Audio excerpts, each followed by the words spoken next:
Hello, everybody. It's the old bear from the Old Bear's Den of Bigfoot. Uh, I have no idea how many people are here tonight, but we're going to get started. It's 9 o'clock. And as you can see, I have my lovely Mrs. Old Bear here with me. Hello, everybody. Hi, babe. So, the way we want to do this is if you're here and you got questions, I want you to put them in all capital letters. And my wife's going to ask me the questions, and hopefully it works out pretty good.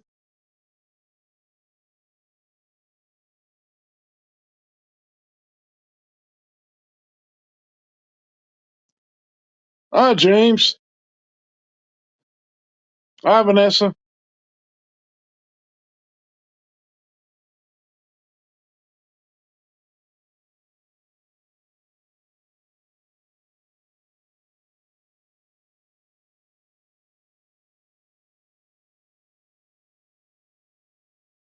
If you got questions, put them in capital letters and throw them at me.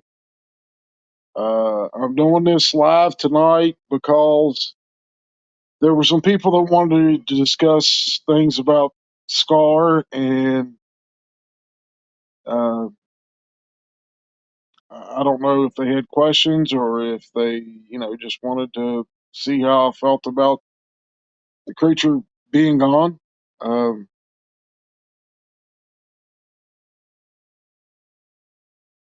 Hi, Ruth. How you doing?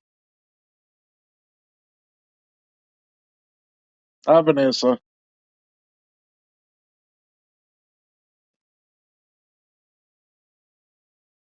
Hi, everybody. So if you got questions, put them in capital letters, and my wife will read the question to me, and we'll go that way. Hi, Linda.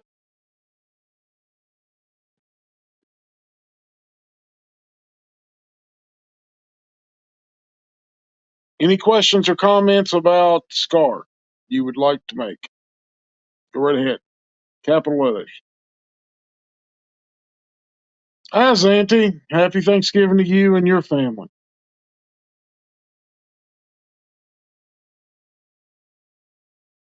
That's good to hear, Ruth.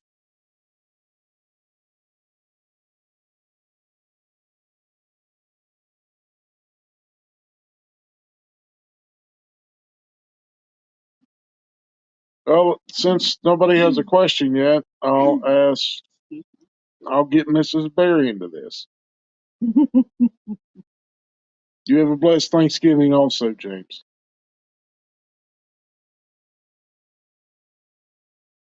Think of a question, sweetheart, Think of a question. about Scar or about the video. We watched it on our TV and everything. Yeah. How do you really feel about Scar being passed away?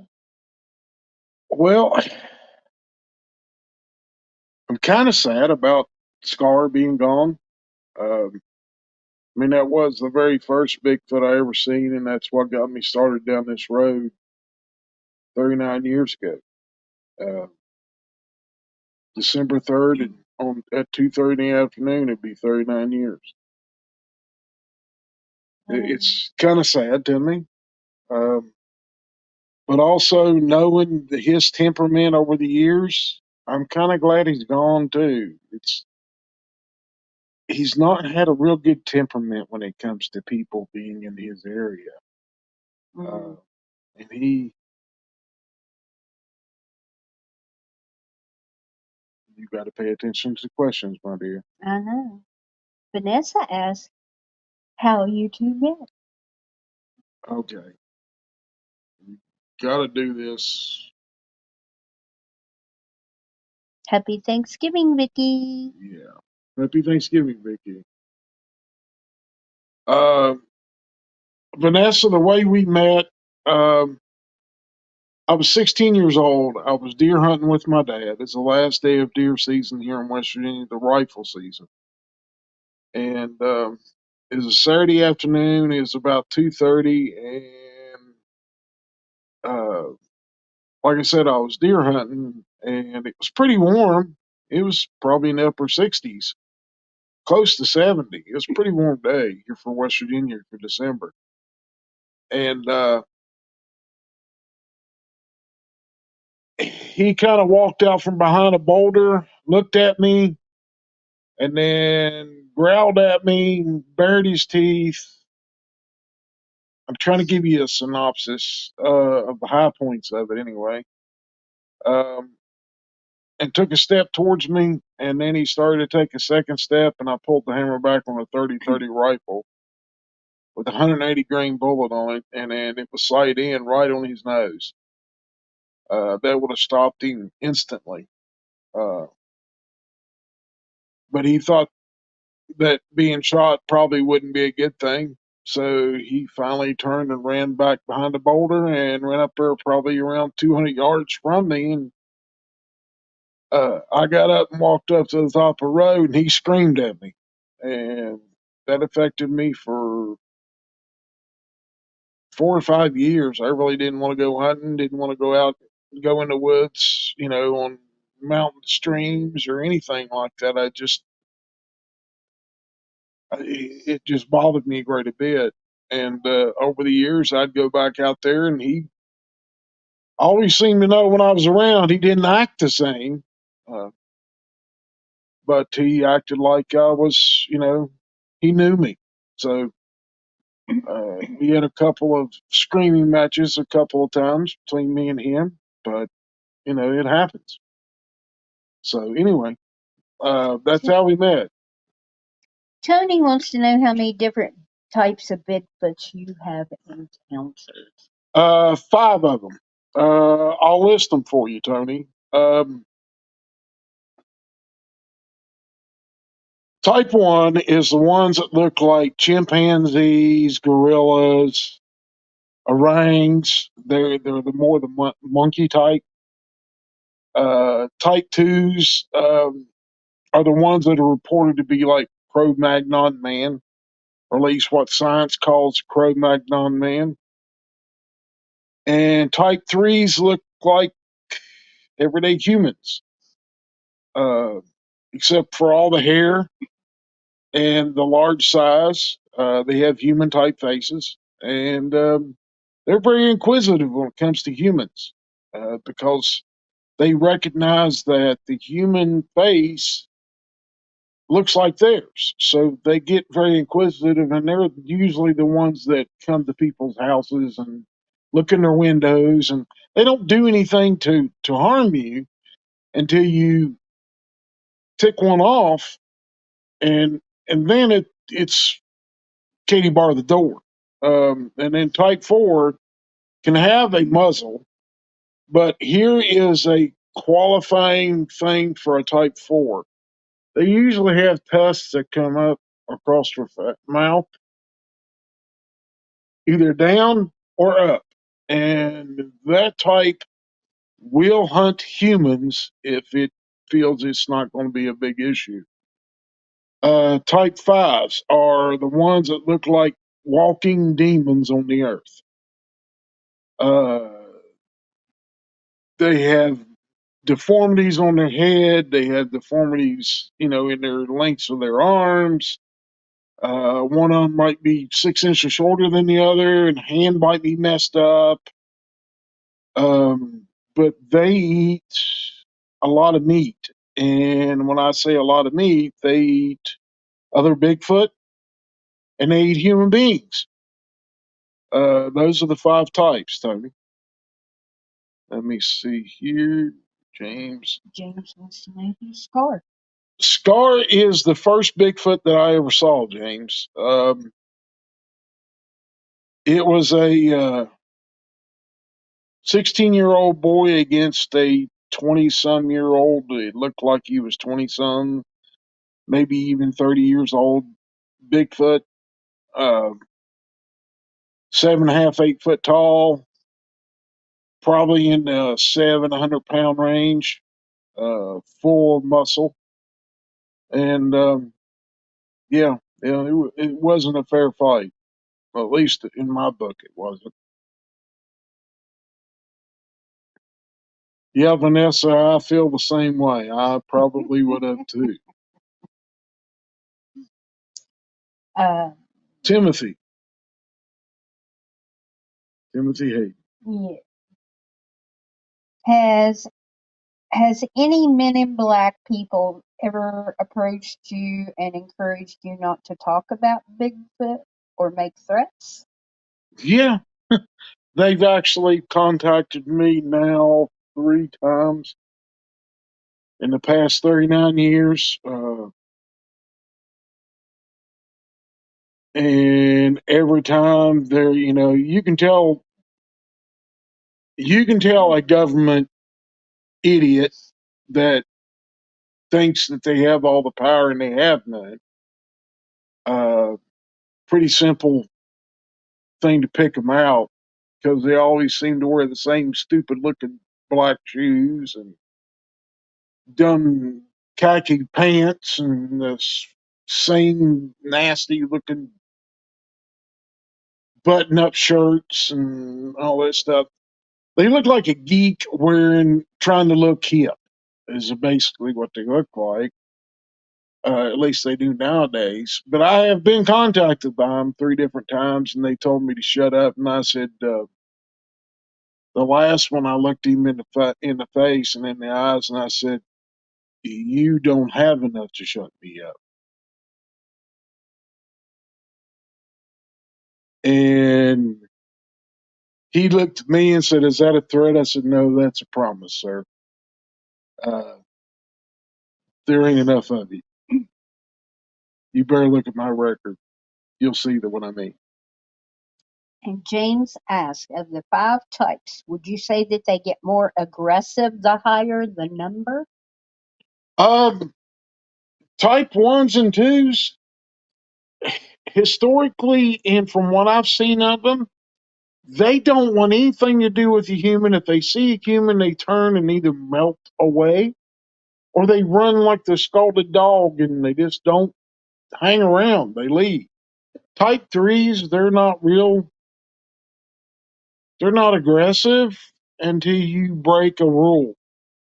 If you break one of their rules or they're the ones that try to count coup on you. If you're out doing an investigation and there's 5 or 6 of you sitting there around the car, they'll try to sneak up and touch you and not get caught doing it. That's called to them. That's counting coup upon you. They're not trying to harm you. They're just trying to scare the living crap out of you to make you leave. If they can push you out, that makes them a number one. We got a comment here. Tony, you're welcome, sir. It's what I've learned over the years. The only way that everything is going to be said and done is to put what I've learned out. Um, Been a lot of sleepless nights when I was younger.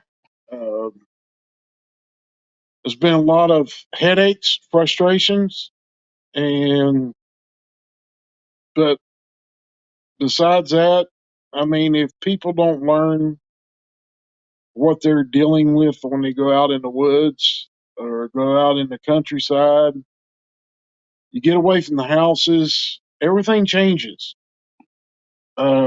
Depending upon what you run into out there, hopefully I pray that some of this knowledge, some of the stuff that I know and some of the stuff that I've told y'all about will help y'all and protect y'all from ever being harmed. And that's the reason I do this. But you don't have to thank me for it. It's most of my life. So, I mean, I don't know what else to say. Another comment on here.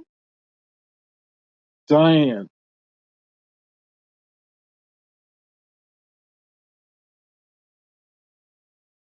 Yeah, I understand that point, Diane, and I agree with you in a part of it.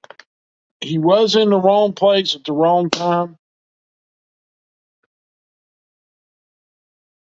but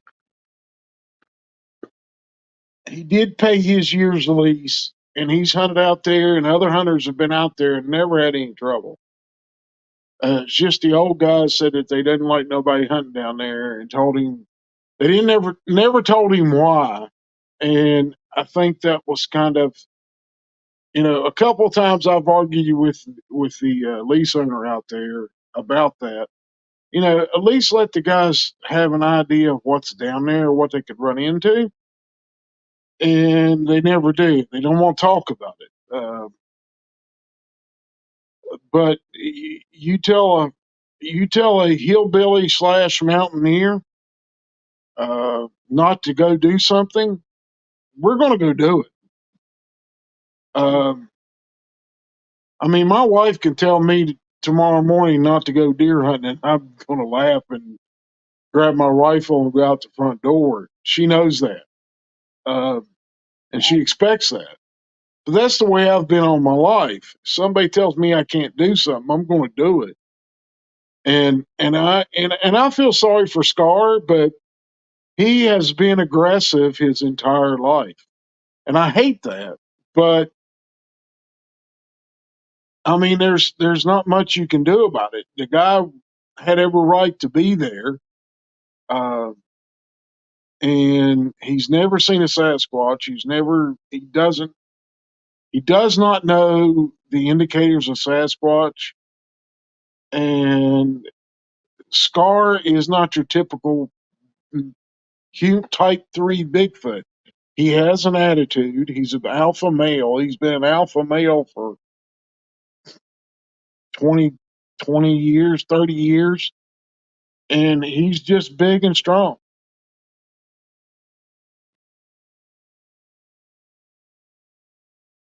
See, Zanti said,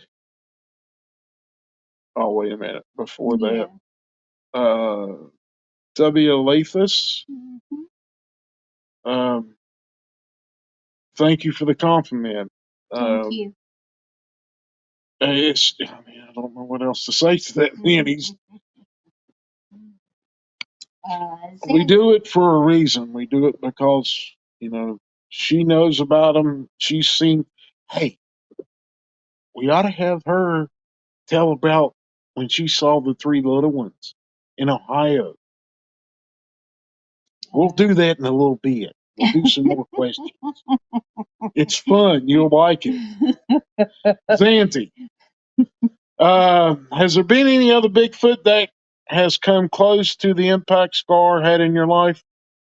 2 others.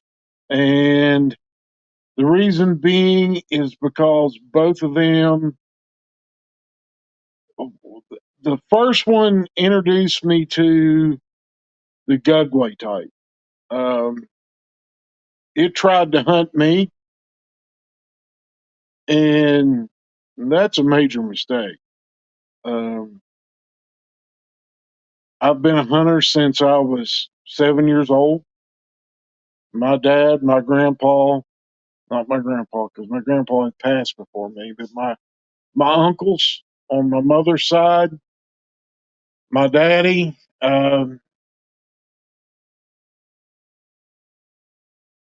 Your older brother?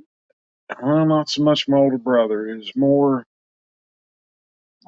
my uncle George, and then my big brother, and my little brother always pushing me to be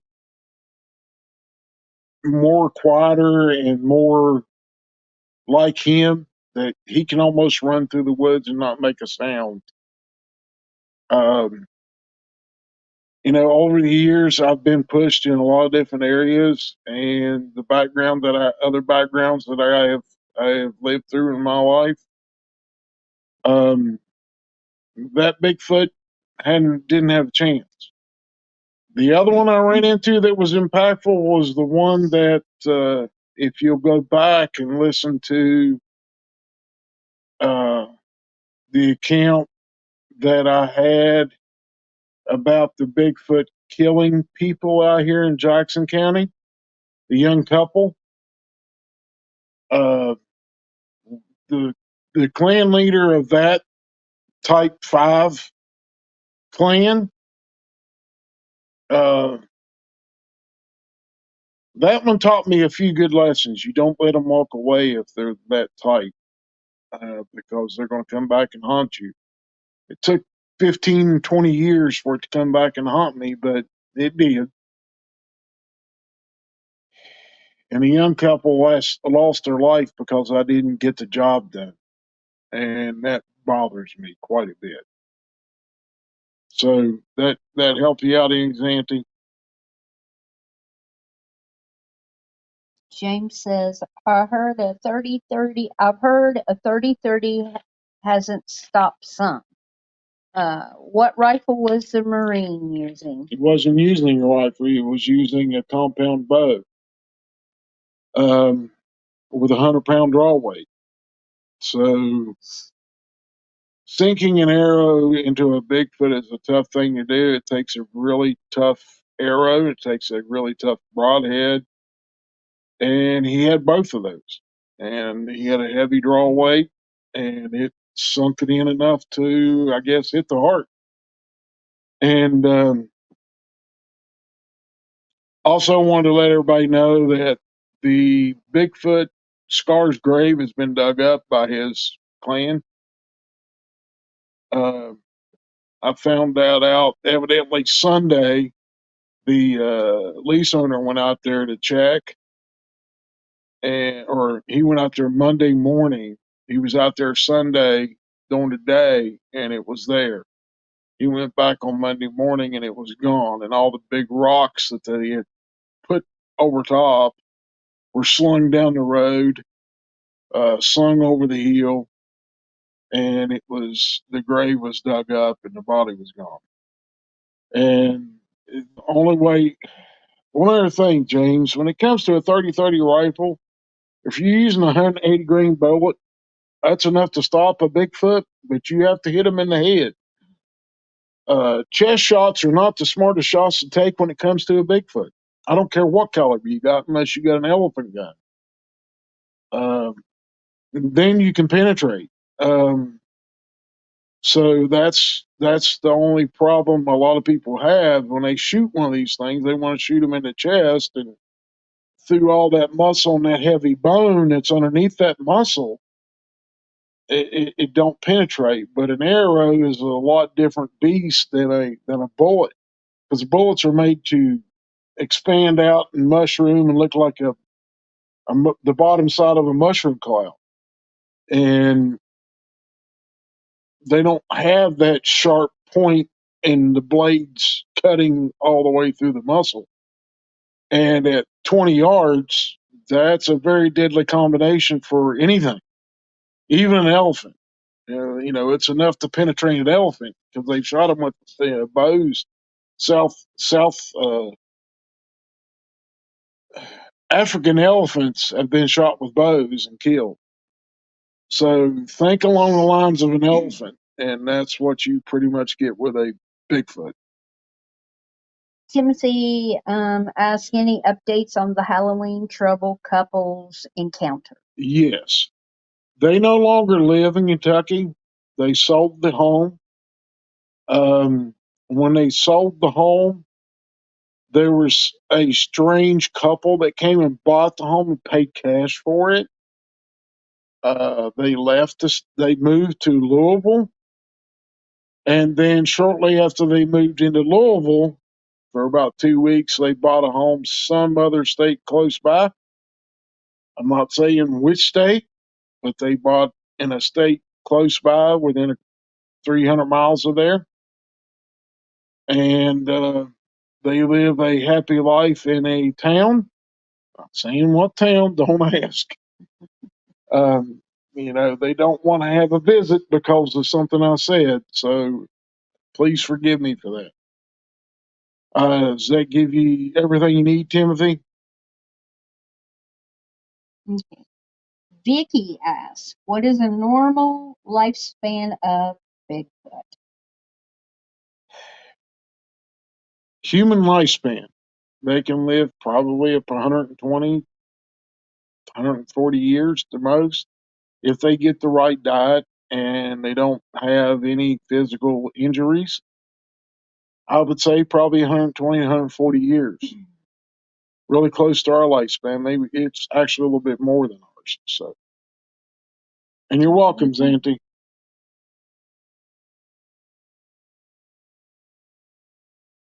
Just remember, James, if you use 175 grain, right there, you want to disrupt the brain, or if it's from behind, the cerebral cortex, which is right in the very center of their head, their neck area, right there where their neck's at. If you break that, you will live. Just remember, there's more than one, usually three or four together at one time. Even when they're hunting, there's that many together.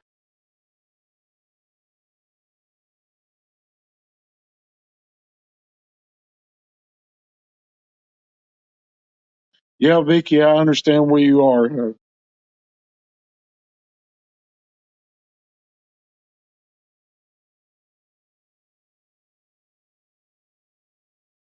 I understand, Diane.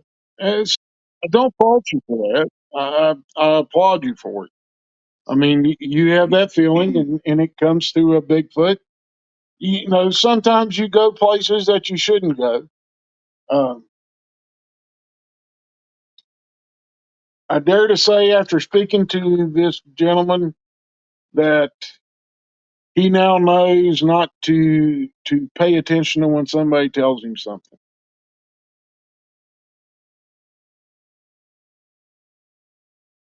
Hey, Danny, happy Thanksgiving to you too.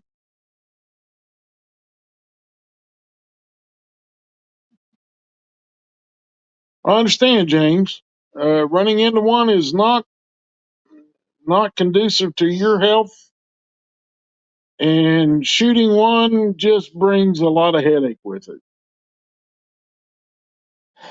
especially if it's got a collar on it. You know what I'm saying? Either on its leg or on its arm or something like that. They'll find it and it'll be dead, and then they're going to try to find out who shot it. Like a tracking device. Yeah.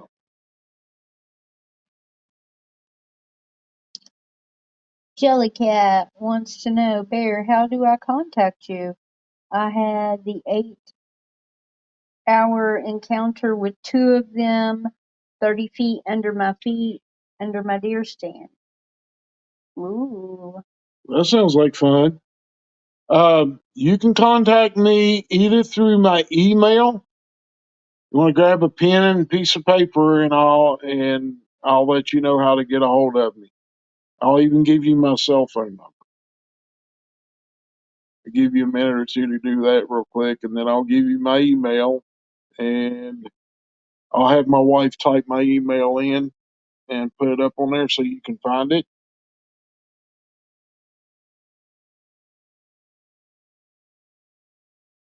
Old Bears Den 2019 at gmail.com. And that's plural on the old Bears.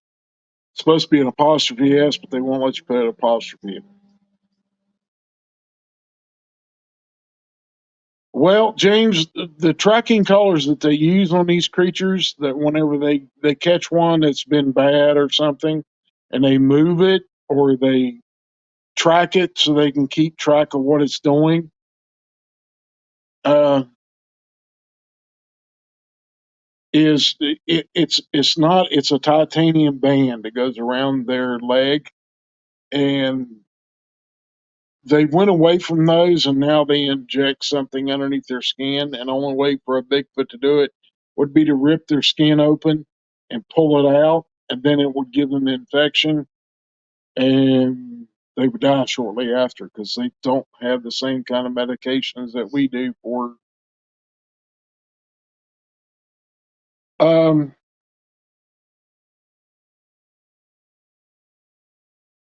Juliet.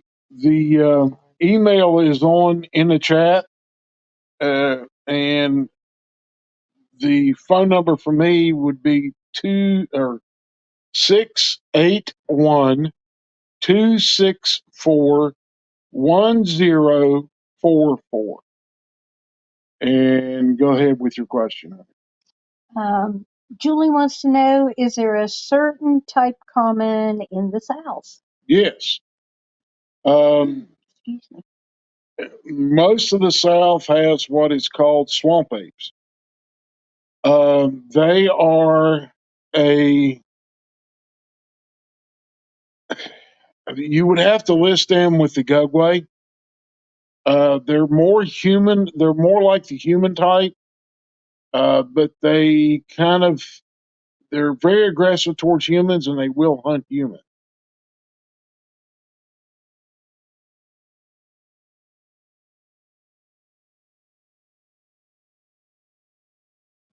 Vicky wants to know, she asks, some folks have reported seeing them descend from UFOs. Your thoughts?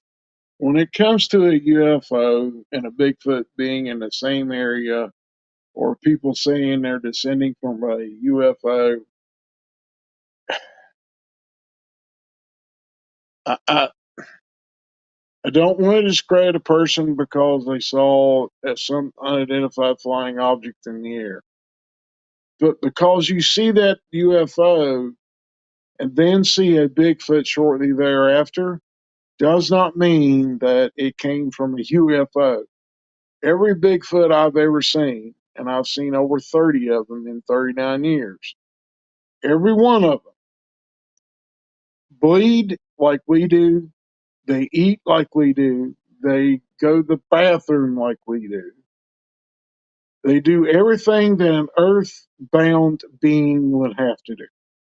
And when it comes to the UFO and the woo part of this, I've debunked 99% of accounts that people have called or that I've talked to or seen on other channels, and people do this thing about them shimmering and they're doing this, they're walking out of portals and when somebody shows me a film of a Bigfoot walking out of a portal and walking up to them, I'll believe it at that point. But until then, everything I've seen, everything I've found points to an earthbound being, nothing from outer space.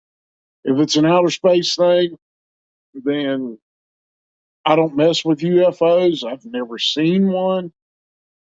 Uh, and I've been out buku nights and I've never seen a UFO.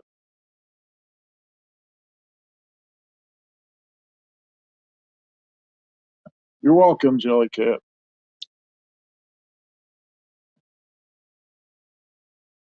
Happy Thanksgiving to you too.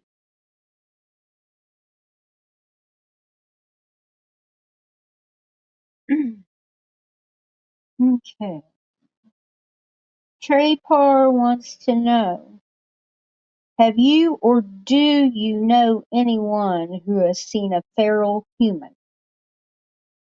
Well, when it comes to feral humans, there's a theory I have about that.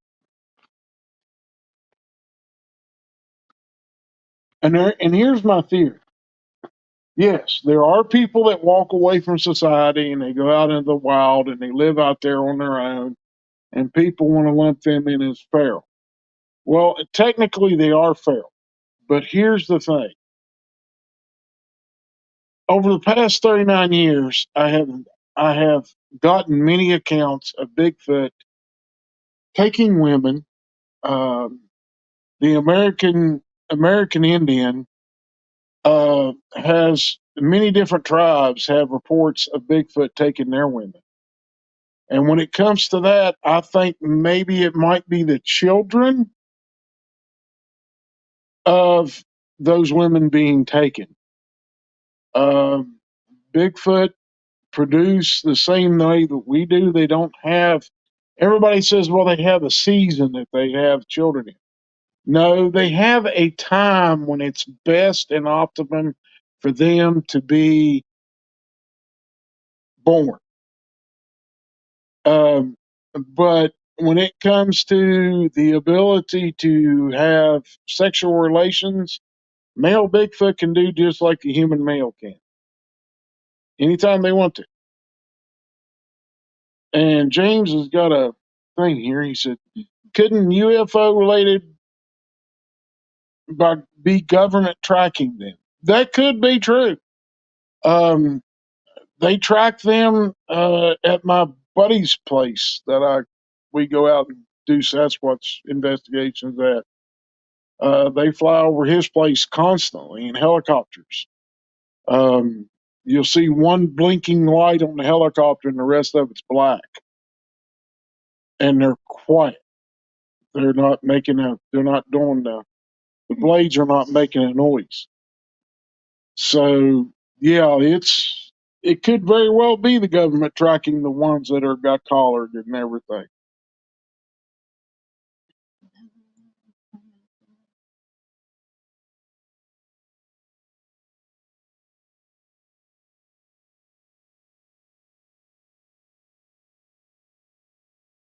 Trick or referring to. I understand. Yeah, that's the feral humans. That's my theory on it. When it comes to feral humans, they say their hair's all over their body and they got long hair and all this stuff.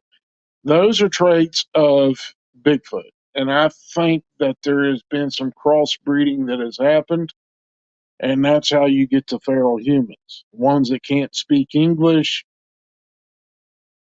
can't speak a language, they do that, and that's how that happens. Uh, because there's been many a times that women have been taken, and then after a year or two, they're released back to their clan, and they've had children, but they don't have the children with them. They stay with the Bigfoot.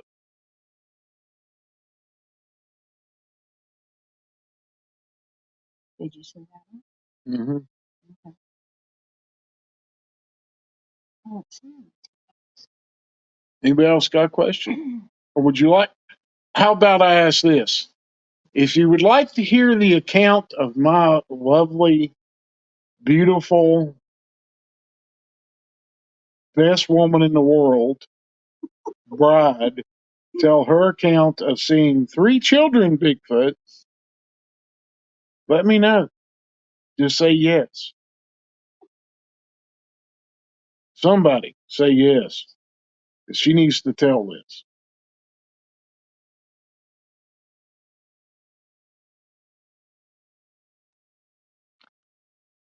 Okay, you're stuck. You're on the line. I saw the yes. Aha, there's 2 yeses. Oh, yes. You're on the hook, babe. All right. I'll Okay. give the time of year and everything. Okay, I'll interview you. No. Okay, go ahead. Interview me. Go ahead. See how she is? Go ahead. Okay, ma'am. I hear that you've seen some hairy creatures before. Can you tell me the time of year that this happened? Yes, I can. It was in August. Very hot, very humid. I was being I had vertigo going on, dizzy and couldn't see sometimes and couldn't walk. The mosquitoes were heavy, they were biting, and it was really humid, sweating, and mosquitoes just biting through your clothes. So we were at. Wait a minute. I'm interviewing you. Just. But I like to go with you. I know. Yeah. What state and what area of the state were you in? Ohio. Okay, what was the area? Mm-hmm. Salt Fork. It's like a community campground. Mm-hmm. Okay. What time of day was this? It was dark. We were all sitting around a campfire. Okay, how many people were about approximately? How many people were there? Probably about 20 people. Yeah. And we were our What day or night was this? That was a Friday night, Yeah. I believe. Yeah, it was a We'd Friday. gotten up early that day. Right, right. Do you want me to go on or? And so, in your own words, tell us what happened, what you were doing. Were you sitting there talking, or were you sitting there just kind of staring off into space, or tell us what you were doing right before you saw these three. Well, what I was doing was I was suffering from the vertigo. The mosquitoes were eating me, so I was itching. Sweat was dripping down in my eyes, and I just didn't feel very good. But I wasn't talking. I was listening to people. I was looking at the fire. Um, and I had a direct view of our camper, and it was dark outside. And we had, was it orange? Are those lights orange? Porch light on. Orange porch light on. Mm-hmm. And I looked up at it one point, and I saw three little, like stair step size figures. Okay. Now, when you say stair step, start with the littlest one and estimate its height. Okay. The smallest one was probably about the size of a 3-year-old child. So 2.5, 2.5, 3. Yeah, probably about 2.5 foot tall. Okay. The So next it was a one, toddler. it was yeah. It was walking around inside. yes. Okay. Then the next one, the middle one, was probably about the size of a 5 or 6-year-old child, which would been about 3.5 feet tall, maybe. And then the next one was a little bit taller than the middle one, probably about maybe 4 feet tall. And James, yes, I did hear about the encounter, and I've been meaning to get to watch that. I heard about it, and I'll make a point of it tomorrow afternoon while we're entertaining our grandchildren and our family members here at the house to take some time and throw it on the TV and watch it. I promise you, sir, I will.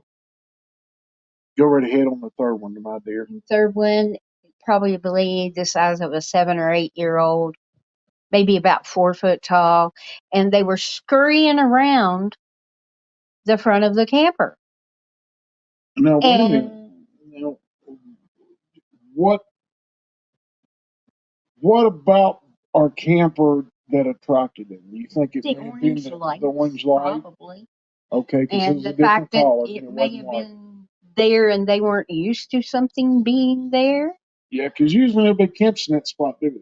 No. We've camped in that spot twice, and both times, the first time on Friday night, she saw these three, and then at like 3 o'clock in the morning, I got up and went to the restroom and got a growled at. Remember that? I come back to bed. I said, "There's one outside." It growled at me. It was probably the mommy of the three. No, I don't think so. I don't know. This was a deep growl. It wasn't a mama. It wasn't a female. This was definitely a male. Okay. But they were scurrying around, and he was sitting beside of me, but he was talking to somebody. I usually do. And I was wiping my eyes. Wait, one second. I'm getting a look again. She ain't pointing the finger at me. I'm good. The reason I'm stopping her is because when I'm at one of these conferences, people tend to ask me a lot of questions. Or when I'm at a Bigfoot gathering and we're all sitting around talking, I get asked, "What? a couple thousand questions or about 1,000 questions every night. Mm-hmm. And I want to tell you right now, I'm sorry I did not pay attention to you better. I should have, because I would have loved to see haven't you. even gotten to that part. Go right ahead. I was wiping my eyes because I thought I'm seeing stuff. Yeah, because I was dizzy and sweat rolling, and I kept wiping my eyes, and then I'm like, elbowing him. Hey, hey, hey! Look up there at our camper. By the time we looked back up, they weren't there. And then I'll let him tell you the rest of it. Okay. After she saw those three, I looked down there and I told her, I said, I don't see nothing. I said, I don't see what you're talking about. And I, like I said, I apologize for not reacting quicker. I was in the middle of answering a question. I apologize to you. Okay. I should have paid more attention to you. Okay. I love you. I love you too. And shortly after she said something, I looked down at our camper and I didn't see anything. And I went back and I looked at her and, I don't see anything down there, hon. And I turned back around and there was a tent. Now, whose tent was that? Jack. Jack.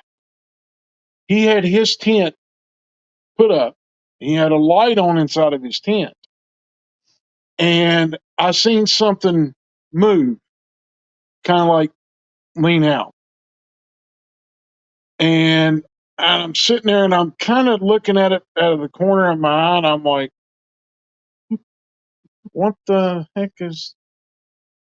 And I turned towards it. And at the time that I turned to face that direction, this female, and I'll give you the description of the female, she stepped out. Now I'm looking at a side view. Wasn't she behind a tree? She was standing behind a oak tree that I could not reach around. Mm-hmm. Big trees. It would have took two of me to reach around this tree. Right. And probably still not touch fingertips. Uh, and she stepped out from behind that tree, but still was lit up by his tent because his tent was to the side. This is the tree, and she steps out and she's standing here, and there's a tent behind her. She steps out, and automatically you see that she's a female. She had breasts that were kind of not hung down, but kind of out and down a little bit. And I'm standing there going, because I've only seen out of the 30 plus Bigfoot that I've seen, I've only seen females. Well, this would have made the fourth time, the fourth female that I've seen, or fourth or fifth female. Fifth female, because I saw the one in North Carolina a few years ago. Right. And she stepped out and she just stood there and you could tell that she made a noise, but it was real soft that nobody could hear it.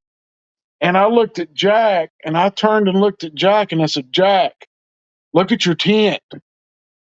Well, out of the corner of my eye, because I was still watching her, but still kind of I kind of had looked at Jack and was getting him out of the peripheral vision.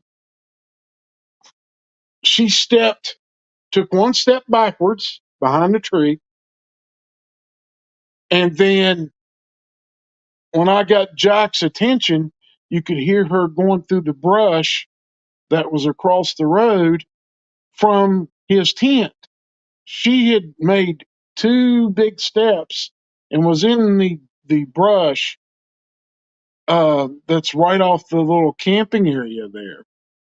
And he said, what? I said, did you bring your wife with you? No.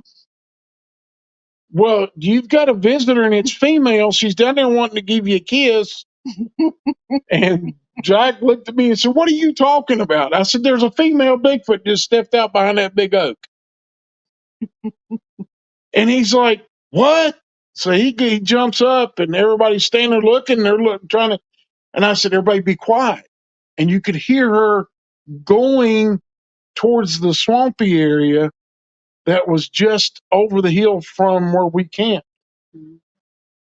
And I'm like, okay, maybe they are Bigfoot here in Salt Fork, because my wife just saw 3 little ones, and then I see the female step out from this huge, humongous oak tree. Um, I mean, it was kind of like one of those nights where you're like, and there was other people that were there that were out Bigfooting in other areas, and they never had any interactions with Bigfoot that night. Never heard one scream. And the fun part was that was Friday night. So at about midnight, everybody went to bed that was still there. All of us went to bed. And then I got growled at 3 o'clock in the morning because I went to the bathroom and flushed. And I got growled at because of that, because the camper made noise. And then Saturday night, tell them your version of Saturday night. What happened to us on that Saturday night? Saturday night there was still mosquitoes, and I was still not feeling good. Yeah, but tell them. There was some activity. But tell them what you made your husband do.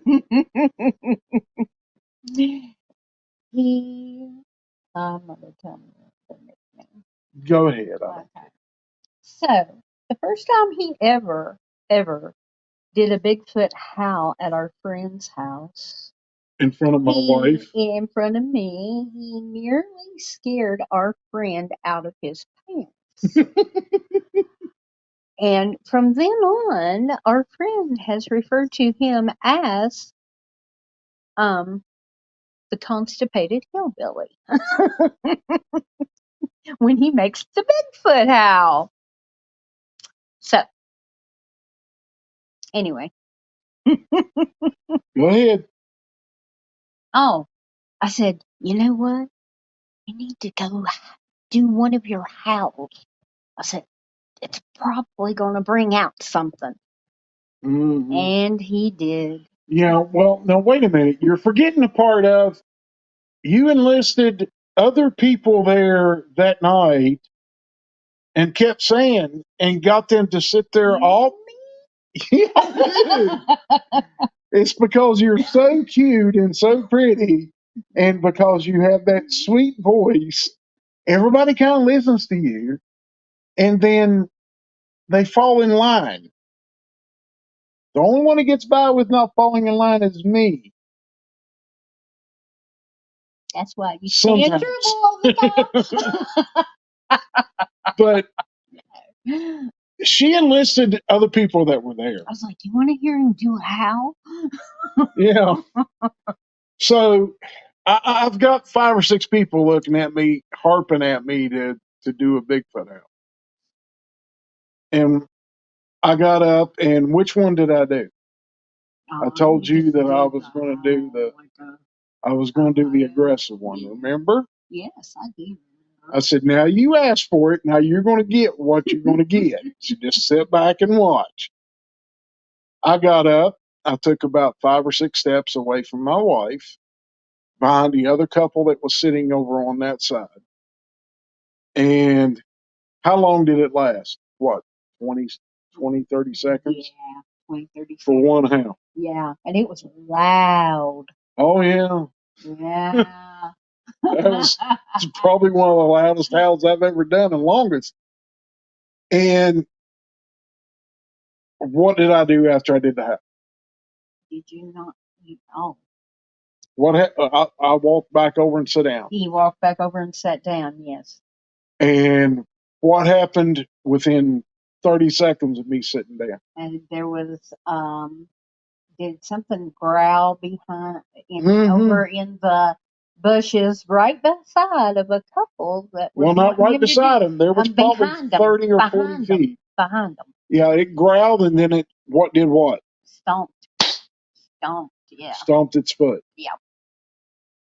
And They about came out of their clothes trying to get turned around and get out of their seats. And I got back up and they're like, well, was that thing coming in? And, yeah, it's coming. I told it to go kiss my butt, basically. And she's like, oh, great. Now we're going to have an angry and upset Bigfoot.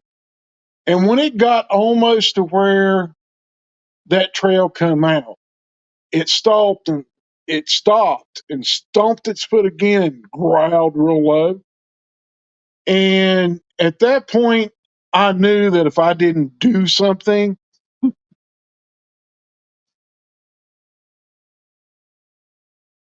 James, you don't want me to do the howl.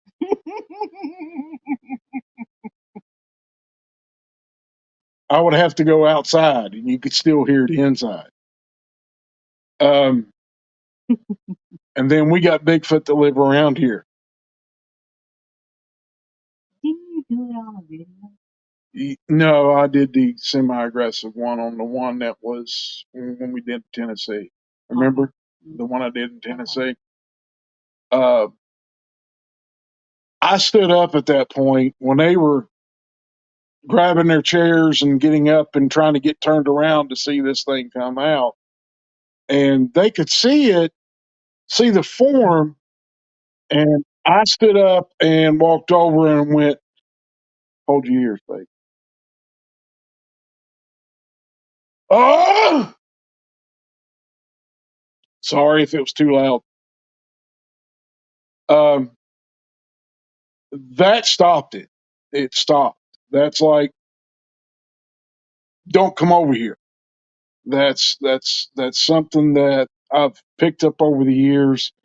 Don't come over here and stay over there because you come over here, you're going to be in a fight and you're going to lose. It's a warning. It shows dominance. It means you're an alpha. It means you've done ticked me off to no end. You come over here, I'm going to pound you into a pulp. And that's what I did. At that point, that Bigfoot stopped and they saw it walk into the brush, walk down the hill. It went around the campground and went to the other side of the road. And then a female from way out the road did a loud whoop.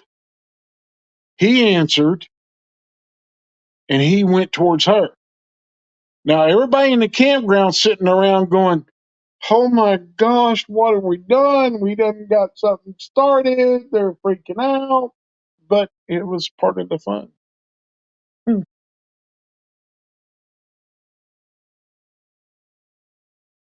And James, if you go back, go back to when I was down in Tennessee on day 3 in the third video where I come out and answer questions and tell about myself and how I got started in this. I did a howl before that. Take that howl that I did that day, put a lot more deeper tone into it and a lot more aggression in it. I mean, you got to tense your chest and your stomach and everything to get the howl just right. And listen to it on that day. Oh, Murfreesboro. You ain't too far away from Thunder Rock, are you?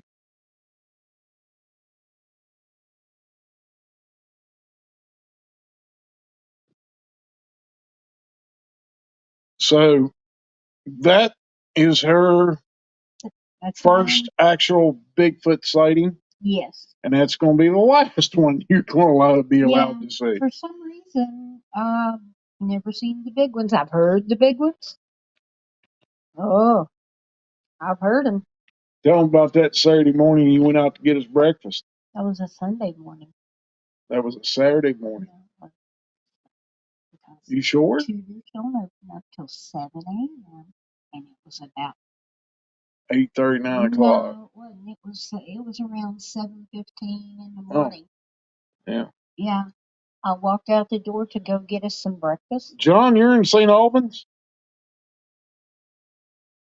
You're going to have to come out to Sissonville one day and come and sit down and have a cup of coffee.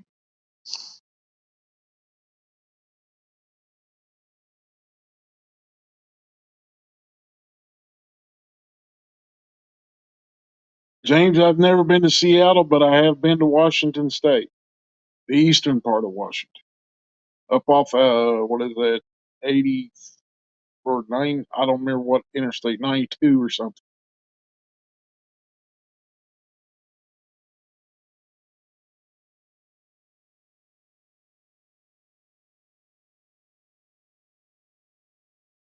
Yeah, I know where it's at. I know where Murfreesboro. I've been through it. I've delivered in Murfreesboro. Yeah, there's caves right around Murfreesboro. They probably hold Bigfoot. So, has anybody else got a question or comment or something they want to talk about other than what happened to Scar? You got a question about another video or anything?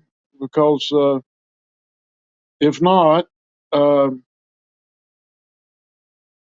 do my eyes deceive me? And does that say 331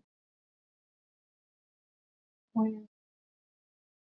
right there? Yeah, it does. It says 331. Well, I would like to tell all of y'all this is the first time we've ever been over 100 people.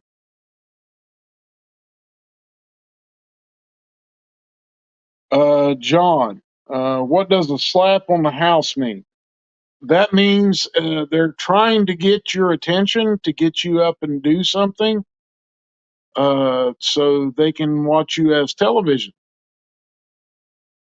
It's not meant to scare you. Well, it's actually meant to scare you into a reaction because 9 times out of 10, somebody's house gets slapped. They're going to run around like chickens with their head cut off for a few seconds, and then they're going to go outside and see what they're going to do. Oh, they're in Washington. Trust me.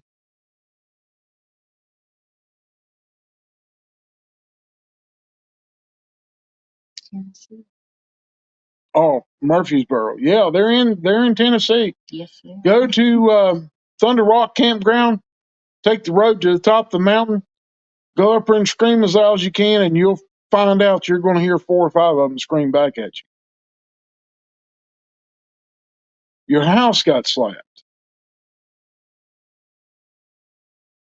What area in St. Albans do you live in? Don't give us specific on the internet, please.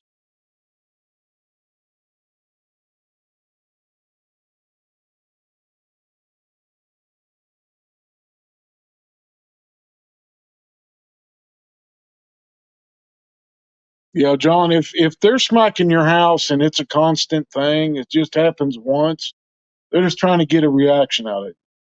If they do it every night, they're trying to intimidate you, to scare you. 2 miles outside of St. Albans, down 60 or towards Tornado.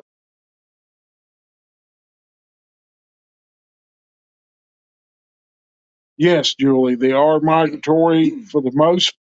Most Bigfoot move around in a year's time. They have a core area they like to stay in the wintertime. And the rest of the year they move around depending upon food. Okay, John, I know where you're talking about. Yeah, that's not surprising to have Bigfoot in that area. I've had a couple of reports from that area. It's been quite a while. It's been well over 15 years ago, but I've had reports from there. If you go out towards Tornado and you go past the store where the bridge and you follow that road around and that big bend curve that comes out over to Alum Creek, there's been 2 sightings right there in that curve. Uh,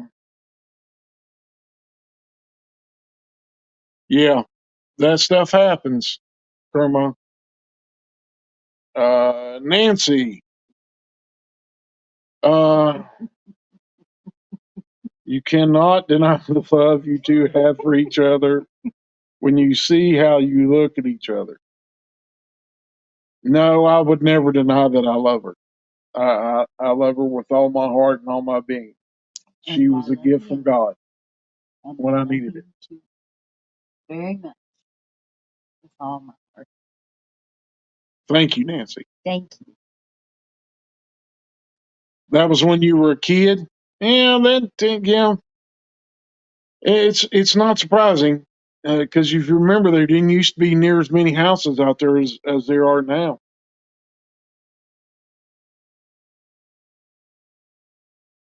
Yeah, right there in that real big sweeping curve, uh, there was a couple of sightings of a Bigfoot. One walked across the road, and one was standing beside the road.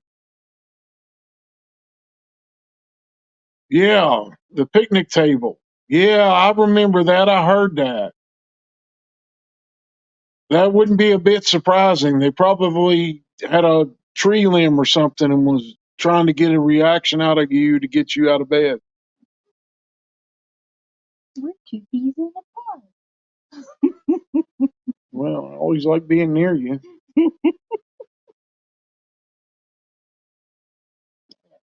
it wasn't for the fact of being a over the road truck driver Monday through Friday, I'd be around you a lot more. You know that. Absolutely.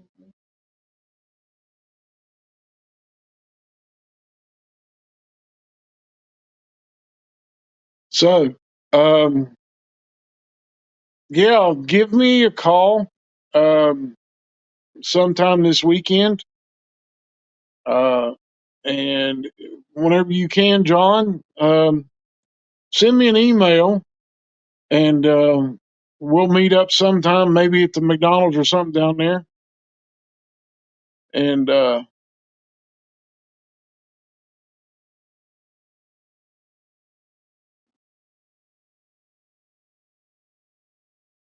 yeah, Calhoun County, yeah, yeah. You actually have Bigfoot up near Vienna. If you go out towards Waverly, West Virginia, there's an account of a Bigfoot crossing the Ohio River chasing a black bear just past Waverly.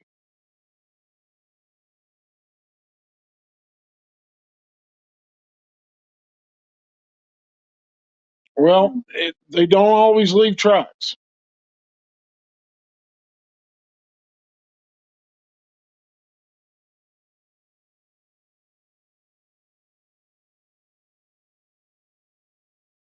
Robert W. Morgan.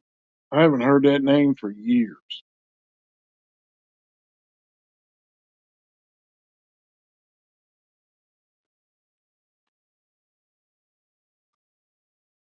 Well, yeah, they could have been using a stick to rub on the brake or rub on the porch or anything. Yeah, I know what you're talking about.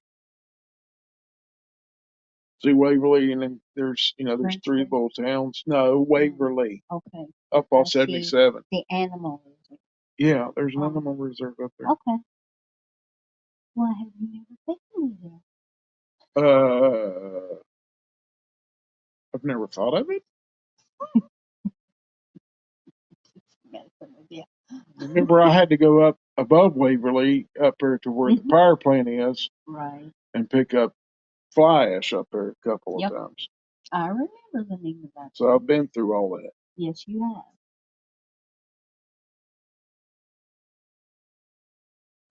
Anybody else got a question about Bigfoot or got a question about a video that I've done or want to make comments? Go right ahead and put it in capital letters and we'll try to get it on here. Because we've got a few more minutes because this old man has to go to bed, get up early in the morning.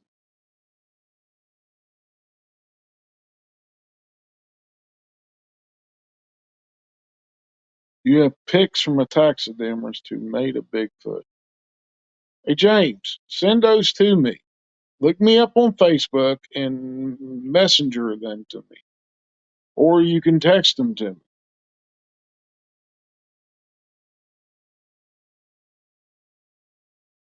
That wouldn't be surprising. In the summer. That wouldn't be a bit surprising. It wouldn't be. I mean, if here in West Virginia, you got even in town, you've got areas that they can come into town in. Mm-hmm.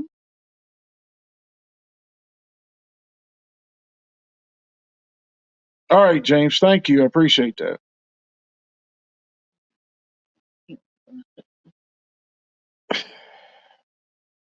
My round of suggestion would be probably a 338 Lilipua, a 300 Win Mag, something in a 30 caliber, not a 308. Um, but you still have to shoot them and break the cerebral cortex. If you don't, and because of the density of the muscle and their bone in their chest, bullets don't seem to penetrate deep enough to get inside. So you have to shoot them in the head or in the throat to break that cerebral cortex.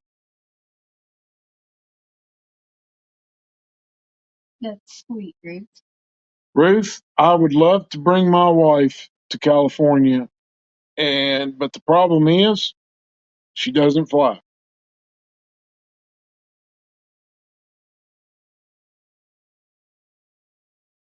Normal Bigfoot in the Amazon would I hate to say this, but yes, they're in the Amazon. If you go back and listen to during the World War II when our Marines ran into those rock apes and the Japanese got tore apart because of them, there's Bigfoot in the Amazon.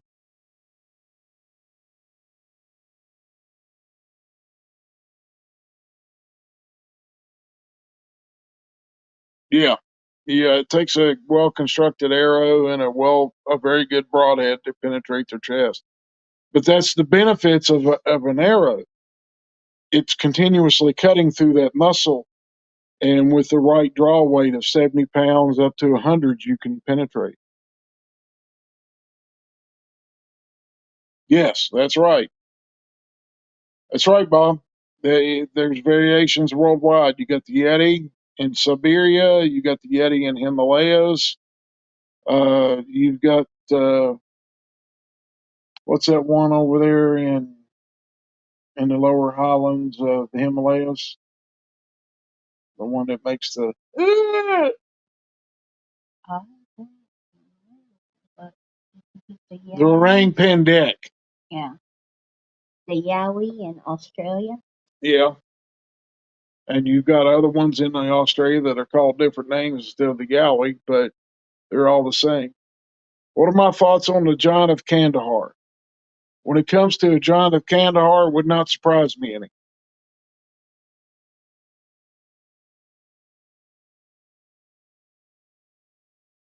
There are a lot of news. Yes, there are. So we are going to. It's been almost an hour and 15 minutes. We're going to cut this one off.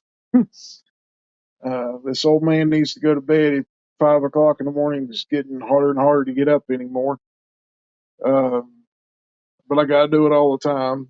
But I'm used to it. I just don't like taking a nap in the woods. There's obvious reasons I don't like taking naps in the woods because these things are everywhere. Um, so if you have any questions or you need something answered, okay. Ruth, anytime you want to, if you're coming on a road trip, give us a call. You're more than welcome. Be glad to have you. If you got questions, send them to Old Bears Den 2019 at gmail.com. Send me an email.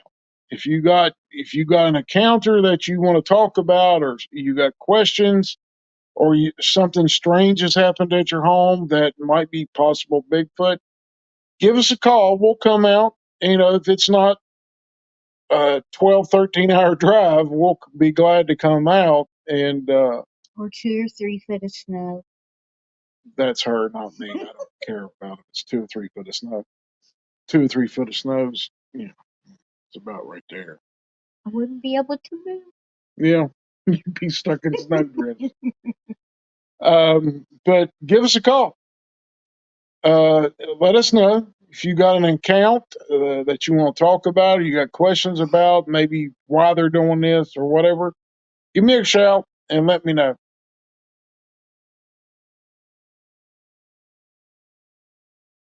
James, I have no clue how to do mods, but I would be glad to have people as mods.